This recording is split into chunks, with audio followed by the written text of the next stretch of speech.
All right, hello. I am recording the lecture for Tuesday.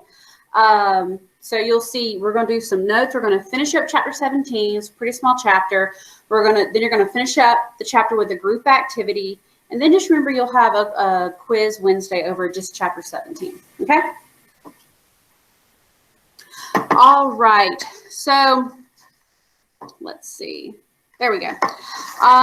First thing I want to do is talk about the Transcontinental Railroad.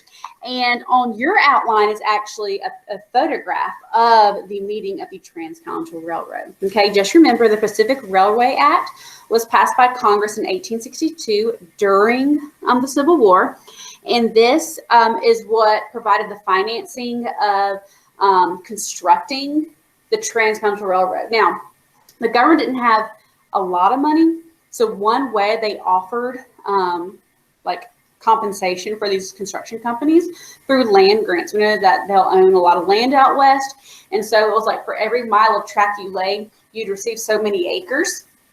Okay. And I also want to point out one thing that is interesting is the first Transcontinental Railroad was actually two railroad companies. One started in Sacramento, California, and one started one, it was like a pre-existing railroad that they started building from Nebraska. And they will meet, okay? And they will meet. And when they meet, they'll have this gold spike that they'll, nail in to connect the two railroad tracks. And that represents the meeting of the first Transcontinental Railroad. So again, the law that established the construction of it was in 1862.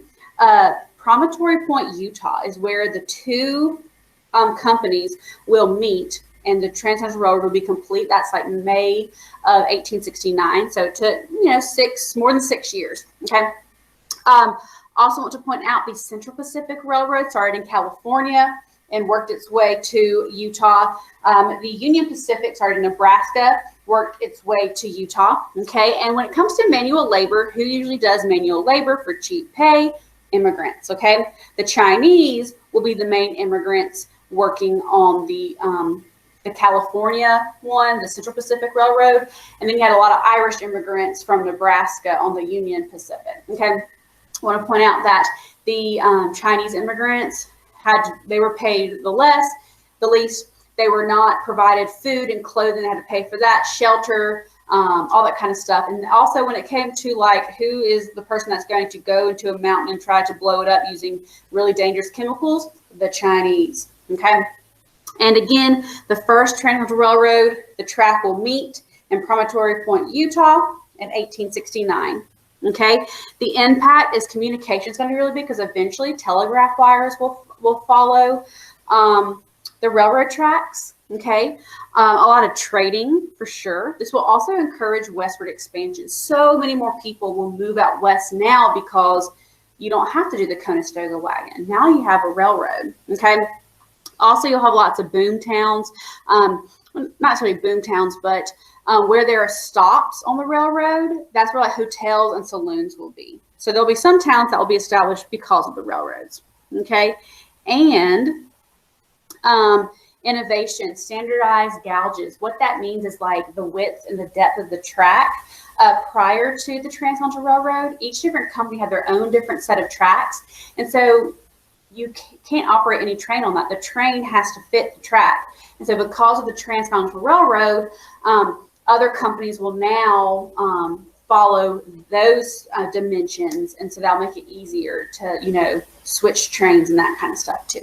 Okay. We also will eventually get time zones. I believe it's 1883 when we do get time zones.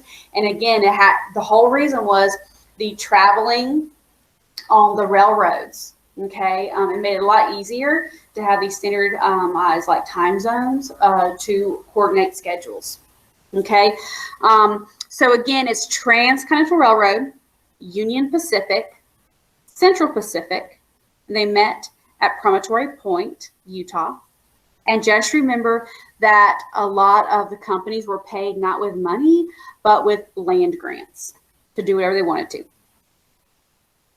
All right, next we have the Homestead Act, which we've talked about in chapter 15. This was passed the same year as the Pacific Railway Act, okay? This was a way to encourage Americans and even immigrants to move west. For about $18, okay, that was like the filing fee, you would receive 160 acres. This is in the Great Plains, okay? 160 acres, and you had to live on there for 5 years. This seems like a really, really good deal, okay? Just note, remember, we talked about this, the Great Plains, back day one, chapter 1, pre-Columbian Native Americans. There's not much farming and fertile soil going on over there. Usually it's about hunting the bison, okay? So you'll see, you had to farm, but are they really going to be successful? No, okay? For instance, hardly any trees, okay? So let's see, I have a couple things to tell you. So about 500,000, so 500,000 families, okay? Not individuals, but families will be homesteaders. They also are called sod busters, okay? Again, you could not use, there weren't trees to build houses. So what you do, a lot of the original homesteaders would get the sod, meaning like the grass, and like cut it up and then like use it to be like the walls. Instead of like bricks and wood and stuff, it was sod houses because there weren't trees. And again, 500,000 families will take advantage of the Homestead Act. There's going to be lots of problems. There's going to be lots of locusts and grasshoppers. There's going to be really bad like prairie fires, a really bad drought in the 1800s. And it's going to be really, really, really, really tough. Like I said, drought, fire, all this kind of stuff, okay? And it just wasn't really good land, okay? Basically, 2/3 of the people who were homesteaders will pack up and leave. They were unsuccessful, and it usually is because of the geography and climate in the Great Plains, okay? And who really had the best land? The railroads who built, the Transcontinental Railroad, okay? Don't worry about the Timber Culture Act. So next thing I want to point out, there's something called the 100th meridian, okay? We know we talked about the Oregon Trail and stuff, like chapter 13 and all that. Before the Civil War, this like frontier we're talking about was referred to as the 100th meridian, okay? When people are going like to Oregon and, Utah and stuff, and their Conestoga wagon, they would go through this little area that was really dry, okay, had very few trees, okay, and the nickname was called the Great American Desert for this 100th meridian. And you can see in your notes, that is where the 100th, like the Great American Desert was, and in that area, it got about 15 inches of rainfall a year, okay, and it was like a thing that you just pass through on the way. So it's kind of like if you're going to Panama City, you go through Dothan, you go through Eufaula. It's just what you do. Okay, same thing. If you're going to Oregon, you're going through this 100th meridian, the Great American Desert. Well, after the Civil War, thanks to the Homestead Act and all that kind of stuff, people will start to live in this previous Great American Desert 100th meridian. Okay, so let's talk about some things with the Homestead Act and the homesteaders. Okay. There will have to be windmills built, and the windmills would like power drills to dig water to create wells, because remember, it's very dry, okay?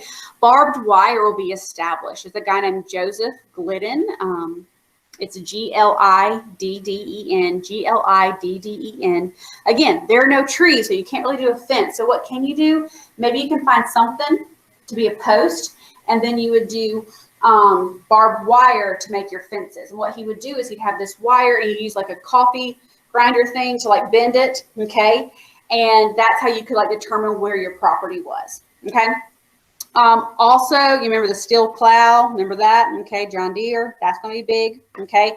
General Mills, M-I-L-L-S, okay? You know General Mills from like your cereal, like Cheerios, I believe is General Mills. This is, they'll start using white flour. Okay, in the Great Plains, white flour will be used. I think white grain, and they'll grind it up. It's more like processed than wheat flour, but General Mills is the company who will really start to use that. And again, it's all about the environment. And in the 1870s, remember I told you lots of drought, okay, and grasshopper infestations. That's going to eat away at the people's crops, and lots of prairie fires. So it was pretty crazy. Okay, and just remember the Homestead Act, it was lots of people, especially immigrants, just, why not for $18? go have a fresh new start. You get 160 acres, but now we find out later it wasn't that great of land. Okay. All right. So let's see. Next, we're going to talk about Western states. So that blank right there is Western states. Okay. What's cool about this? Wyoming. Wyoming is the first state to grant female suffrage. Okay. In 1869. Okay. So the same year the Transcontinental Railroad is complete, Wyoming, a Western state, grants suffrage. Now, let's do some pre-context here. Okay. Women were viewed more equal out west than they were on the eastern part of America. Most, think like homesteaders and stuff like that, they are doing manual labor. They are farming. These women are farming. They're, they're doing the same stuff that men would do. And so they're kind of viewed more equal because they're doing that manual hard work. And it's going to make it easier to be viewed and respected. And so what's going to happen is it'll be easier for Wyoming to vote to allow suffrage for women in their state. Okay. It won't be until 1920 when it's a federal amendment. But this is step one, and that's Wyoming.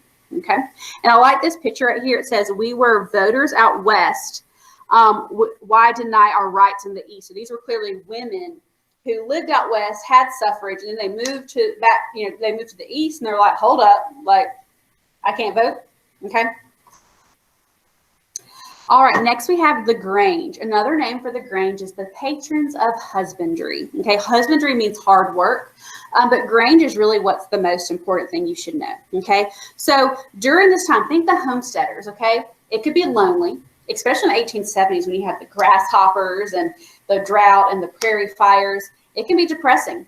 Okay, and farmers need a way to come together and fellowship. Maybe they could kind of hang out and talk about new growing techniques, but again, just to have some fellowship and socialization. What's the answer? The Grange. Okay, so it's a farmers alliance or a cooperative. Whenever you see a farmers alliance or a farmers cooperative or a co-op, that means farmers are coming together to help each other out, to hang out, that kind of thing. And we call that, an example of that during this time is called the Grange. Okay. And what is the number one thing about the Grange that they don't like the farmers? A Grange is a farmer. So like LaGrange High School, their mascot is a Granger, a farmer. Okay. The Grange's biggest problem at this time. So like they're coming together, they're teaching about things, and they all have this common, these farmers out west have this common enemy, and that will be railroad companies. Okay. Railroad companies are basically, they're giving kickbacks and free passes to like congressmen and stuff. And to kind of make up for that loss, to like butter up the lawmakers, they are going to charge like people out west, like the farmers, a ridiculous amount for each ticket, okay, to ship their products and stuff like that. Is that their freight weight is just ridiculously expensive. And again, the railroads know that the farmers are dependent on the railroads to ship their crops, okay? And so it is going to be really, that is their thing. The farmers' enemy will be the railroads. So in response to this, we have Congress will pass in 1887 the ICC. Well, the act is called the Interstate Commerce Act, but the little group is called the ICC, the Interstate Commerce Commission. Now remember, interstate means two or more states. And then commerce means trade. So if there's trade with two or more states, here is a law, okay? And this basically, and there's a blank letter C, just put blank, like just leave letter C blank. I don't know what I was thinking. I made this. Letter E, it's Interstate Commerce Act, which created the Interstate Commerce Commission. And what this did is that this was the first attempt to regulate railroad rates to help the farmers out. Okay. Now, there are two court cases you will need to know. So I would just like jot this down to the side. This first one is Munn versus Illinois. M-U-N-N. M-U-N-N. Munn versus Illinois. Okay. This one said that these Granger laws that said here's the maximum you can, like have for shipping freight weights and all that kind of stuff. The Supreme Court actually said Granger laws are okay. Okay.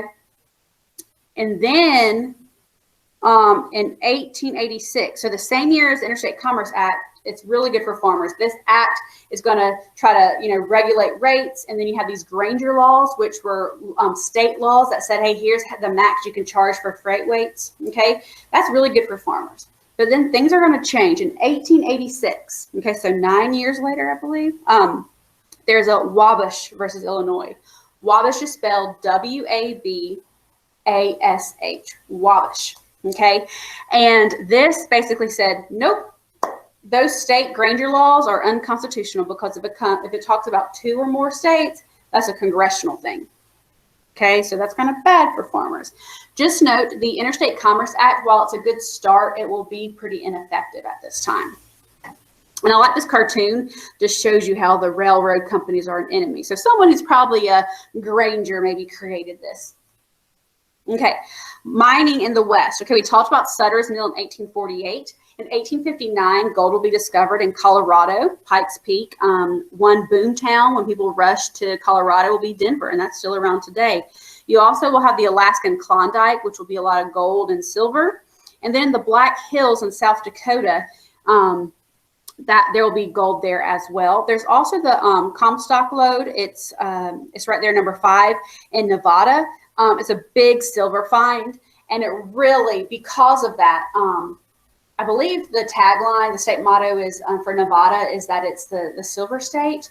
And just like in California, so many people rush to these places, and like boom towns will occur with saloons and all that kind of stuff. Nevada really, because of the Comstock lode, which is what you call the silver find, that is why people rush to Nevada, and it becomes a state. Okay, but then after a couple of years, so what happens is when people are mining for gold, they first look at the streams and see individual flakes of gold or whatever, and then where they try to find where it's coming from, and then they'll like dig deeper, like think mining, like legit, and pickaxes and stuff like that, and then like all these thousands will rush, and then after like a couple of years and it's been kind of like a dry spell, then people just pack up, and these boom towns become ghost towns. Okay. The bottom left is a thing from a picture from the Alaskan Klondike. The one that looks like they're like inside something, that picture is the Comstock lode. Okay, next we have cattle and ranching. Okay, so before the Civil War, you did have like some Mexicans who were kind of known as cowboys. They're called vaqueros, and they were kind of Mexican cowboys who really helped with the Texas Longhorns, cattle. But after the Civil War, things will definitely change. There'll be there's a guy who creates the first stockyards, which is basically a holding place. So the railroads, while like if there's a train not coming by soon, the stockyards will keep those cattle and they'll graze there, and then they'll put them on the railroad and probably go to Chicago. That's where like the meat packing industry was. Okay, and what it is ranchers and cowboys. Their jobs were to basically herd cattle to a stockyard, and then the stockyard people would be in charge of putting them on, a train. But what's interesting is, for decades, these cattle it's the free range where it's the open range where it's they're just grazing on people's grass. That's what cattle eat. And then all of a sudden, once you have the Homestead Act, you have the barbed wire going up, right? It's like, no, this is my spot. And if someone owns this property and they see a cattle grazing there, people are going to have a problem. They're like, get off my property. But these ranchers, these cowboys, they've been doing this for decades. They're like, this is what we've always done. Okay, so that's going to lead to a lot of tension. And it's what we call the range wars. Okay, the range wars. Okay, this picture right here is a photograph from this time. There's barbed wire, and you would have people who would disguise themselves and go and cut the barbed wire because they didn't like how that was someone's property. They're like, no, this is the free open range. Like, this is free reign for everyone. Okay, and what happened is it started off with someone in Texas, happened in Texas, these range wars, these barbed wire wars, went and cut someone's barbed wire. Well, someone found out about who did it and went and shot the man. And then these battles started happening because of that. So you see this tension between like homesteaders owning land and then the ranchers who were used to the open range. Okay. And then you can see for trails, okay? So you can see the Goodnight Loving Trail, and a lot of them, you know, involve Texas. Why? The Texas Longhorn. So you can see the Goodnight Living Trail right there, okay? You also have the Chisholm Trail. Okay, those are the two big ones you need to know. But those are, remember, that's the place where ranchers would kind of herd cattle to a stockyard close to a railroad, so then they could be shipped to Chicago. Okay, next we have the Oklahoma Land Rush. Okay, in 1889, okay, remember, Oklahoma used to be Indian territory. Well, now the Indians are moved somewhere else. Okay, and in 1889, Oklahoma wants to be a state, but they need people to live there. Okay, so in 1889, what they do is that they allow people, anyone, especially immigrants, to pay a little filing fee, and they can participate in the Oklahoma Land Rush. Okay, and how this worked, it's kind of like a race. Like there was a, you know, like a gun that said go and stuff, and people had their stuff, and they had a flag, and they went and claimed a spot, and that spot meant that's where they're going to live. Okay, there were some people who cheated, and their nickname were called the Sooners because they started too soon, or maybe they were already hiding out. Okay, and they claimed, like, there were people who were killed because they cheated, and that's how, like, there's an Oklahoma Sooners logo right there. But I want to show you this. Really, this is a movie that came out. It's called Far and Away with Tom Cruise and Nicole Kidman. They were married for a while, especially in the 90s, and this is where they met. You will see that Tom Cruise plays the character of an Irish immigrant, okay? And this is near the end of the movie, and it's like Nicole Kidman's this person who's like, it's kind of like Titanic, where it's like her life has kind of been chosen for her, and she's supposed to start fresh with this rich guy, but her heart belongs to the immigrant, the Irish immigrant, Tom Cruise, okay? So I'm going to show this.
No wish to fight.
lie, Butler, and pretend you're out of breath.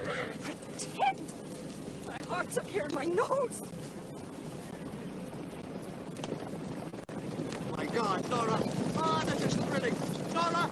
No, Nora! No!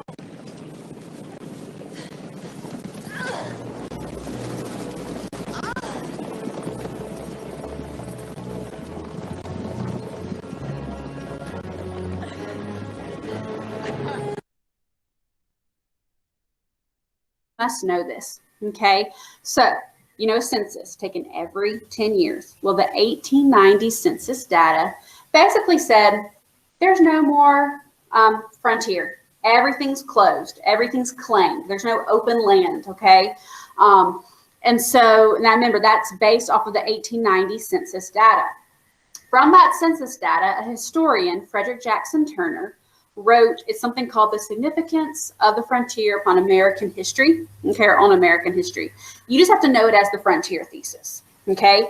And he wrote it in 1893, but again, it was based off of the 1890 census data, okay? And he basically said that he's basically mourning the loss of the frontier. He basically talks about how awesome the frontier was. He said that it served as a safety valve. It's called the safety valve theory, meaning like a fresh start. If you're a crowded immigrant, you know, in New York City and you're hardly making anything, take advantage of the Homestead Act. For $18, get 160 acres, get a fresh start at life on the frontier. Women are more equal in the frontier, that kind of stuff. And now it's closed. Okay, he basically talked about how people were more independent, they had better surviving skills on the frontier. They also grew and really became their best self through individualism, that hard work and stuff. They were self-reliant, okay, not dependent on others. And he's mourning the loss of this frontier. And he basically, again, make sure you know safety valve theory, okay? Make sure you know it's called the frontier thesis, and it's based off the 1890 data. Make sure you know it's Frederick Jackson Turner. And he's basically saying, look, it's all closed. So what he's kind of hinting at is that there's I call it Manifest Destiny Part 2, it's chapter 20, but we start to look outside at like Hawaii, the Philippines, Puerto Rico, Midway, okay? I think one reason we look outside our boundaries is because of the frontier thesis, saying it's closed. Okay. Last thing we have is the conservation movement. What is the conservation movement? When you conserve something, you're saving something, okay? And what are we trying to save? Nature. This is think environmental, a social, a political movement that you're trying to protect and save natural resources. Animals, plants, you're just taking care of and preserving for the future. Okay, here's some examples you have to know. You have to know that Yellowstone was established in 1872. Just trust me on this, you have to know it. 1872, Yellowstone. Yellowstone is mainly in Wyoming. Okay, and it will be the first national park. Congress will establish it. It says this area right here, hands off. It is a national park. It's conserved. Okay, in 1891, you don't have to know these years. The Forest Reserve Act is passed, and that just basically regulates federal forests, have rules and stuff. Okay, 1892, not 62, 1892. The Sierra Club is formed. John Muir, and that's him with that long beard sitting there. John Muir will form the Sierra Club for California. It is still around today. Noon and High this Friday afternoon. The last home football game this afternoon starts a little bit later on. Hope you come back, Thunder up, and cheer.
please make sure John Muir we'll talk about him again in chapter 21. That'll be in January.